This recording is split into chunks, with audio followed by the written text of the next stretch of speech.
എന്നെ ഇങ്ങനെ കാണുമ്പോൾ നിങ്ങൾക്ക് ആർക്കും പേടിയൊന്നും തോന്നുന്നില്ലല്ലോ അല്ലേ? വളരെ സങ്കടം ഉണ്ട് കേട്ടോ. നിങ്ങളെല്ലാരും ഇപ്പൊ എന്നെ മറന്ന പോലെ ആയിട്ടുണ്ട്. എത്രയോ പേര് തീരെ ഫേസ് കാണിക്കാണ്ട് ശബ്ദത്തിൽ മാത്രമായിട്ട് വരുന്നവരുണ്ട്.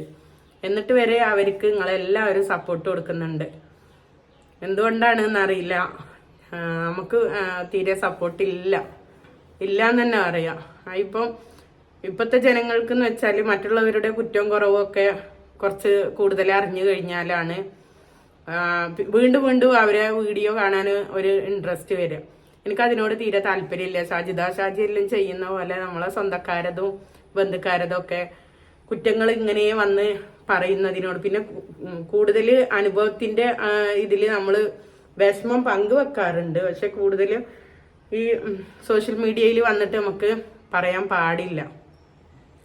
ഞാൻ പറഞ്ഞു വന്നത്, അതുകൊണ്ടാണോ നിങ്ങൾ എന്നെ സപ്പോർട്ട് ചെയ്യാത്തത്? എന്താണ്?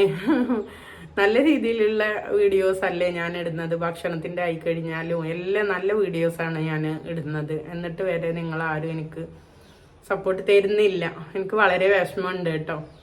അപ്പൊ ഇങ്ങനെ വരെ എനിക്ക് വരാൻ നിർവാഹമില്ല. ഇങ്ങനെ വരെ വരണ്ട എന്നാണ് ഹസ്ബൻഡ് പറഞ്ഞിട്ടുള്ളത്. അപ്പം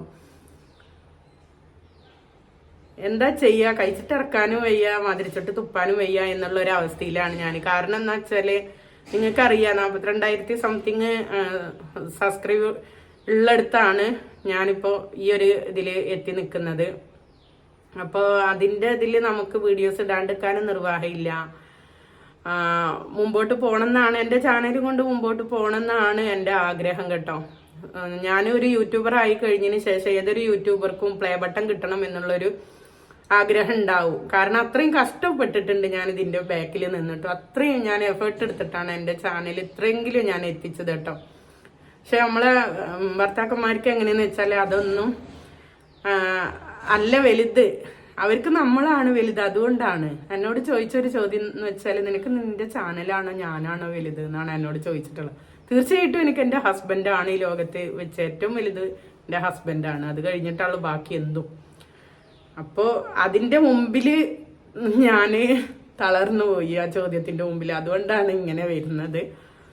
അല്ലെങ്കിൽ ഞാൻ സ്കാർഫ് കുത്തിയിട്ടാണ് നിങ്ങൾക്ക് മുമ്പിൽ വന്നിട്ടുള്ളത് അല്ലേ? ഹിജാബ് ഇട്ടിട്ടില്ല എന്നേ ഉള്ളൂ. സ്കാർഫ് കുത്തിയിട്ട് തന്നെയാണ് വന്നിട്ടുള്ളത്. എന്നാലും അതും പാടില്ല എന്നാണ്. കാരണം കമന്റ്സ് വഴി ഓരോന്നിങ്ങനെ അറിയുമ്പോൾ ഈ എന്താ പറയാ, സ്വന്തം ഭാര്യനെ മറ്റുള്ളവരിങ്ങനെ പുകഴ്ത്തിയിട്ടല്ലാണ്ട് വേറെ മോശമായിട്ടൊന്നും പറയുന്നൊന്നുമില്ല. എന്നാലും കൂടിയിട്ട് അതെല്ലാം കാണുമ്പോൾ